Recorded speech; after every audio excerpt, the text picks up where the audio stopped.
SMT Nation, we back. Nation, I want to talk about a topic today here of what I believe Verizon should attack with aggression, with focus. I think they have a huge opportunity here that could really put, I would say, kind of like derail T-Mobile's momentum in the 5G home internet space. I think Verizon has an opportunity to take share that could really set T-Mobile back and hurt them with respect to long-term customer acquisitions. All right, so let me give you guys my take on this. Let me tell you kind of my position. I'll give you my rationale, and you guys can, in the comment section, tell me if you agree or disagree with my take and how Verizon should play this.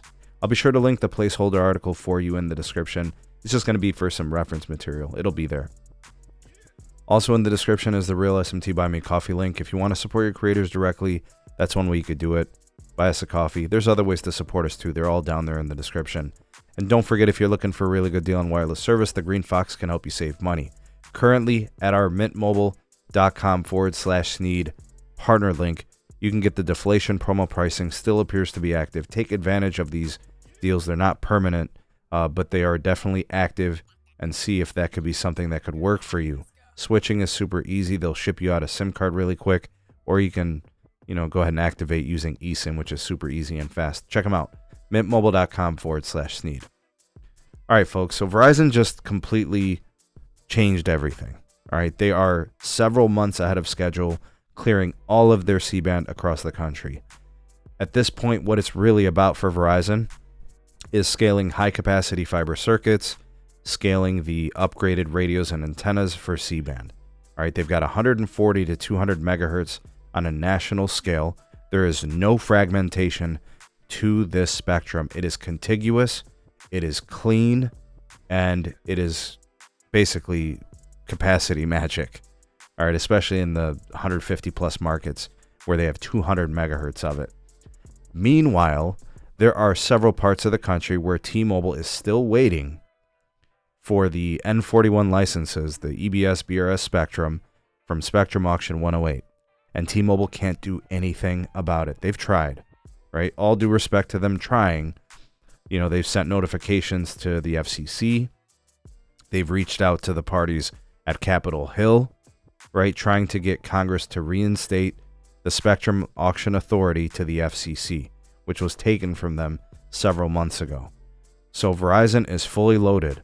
AT&T fully loaded. Especially with respect to Verizon for this video, there are places where Verizon holds tons of spectrum and C-band, and T-Mobile doesn't have similar spectrum holdings in their channels. All right, so like N41, for example. And Verizon can literally go into those places, upgrade those tower sites, put the C-band on air, and take fixed wireless access customers from T-Mobile. Those customers would have been T-Mobile.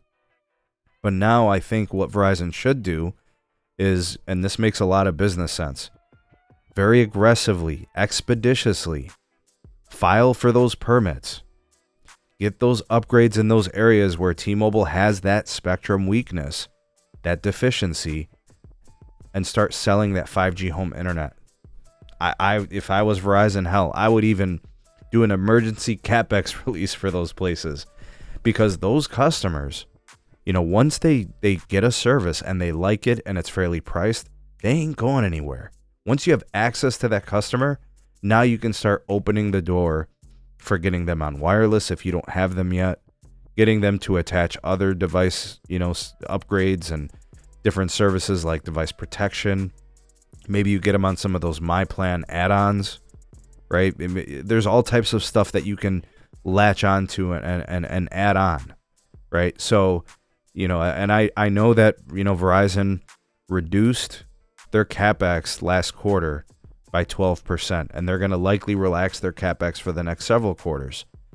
But half of the network across the country has already received C-band upgrades, especially top 100 or so markets, so, that 10 billion, that they set aside for C-band, that's likely kind of at the tail end by the end of this year, and then next year they're going back to $17.5 billion. But I think they should look at these areas as opportunities to take the 5G home internet customer just right out of the hands of T-Mobile, who we know can convert customers. Guys, customers will gladly go to T-Mobile if they offer a 5G home internet service that beats their DSL, beats satellite, or beats expensive cable or explosive pricing cable, right? Or poorly performing cable. Verizon needs to aggressively go in there. That's my take. All right, make it happen. Be aggressive. You try to accelerate the builds there and just take those customers while T-Mobile can basically do nothing, right? They simply don't have the bullets in those places. And this goes to show you the flaw in the fragmentation of what T-Mobile mortgaged their entire 5G future on, right? A lot of these places where Verizon has all that C-band, T-Mobile doesn't have any, and they have that N41 deficiency there, 40 megahertz maybe, right? And they're waiting on that extra spectrum that's in limbo. We'll see how this plays out. We'll see if Verizon plays it this way or if they decide to just kind of go organic with it. And when they get there, they get there. I think they should attack it aggressively. What do you guys think? You guys think this is an opportunity for Verizon? Do you think it would be considered a miss if they didn't capitalize on it? How do you think this plays out? Love to hear what you guys have to say on this. You all the voice of the people. The SMT Nation, let your voice be heard.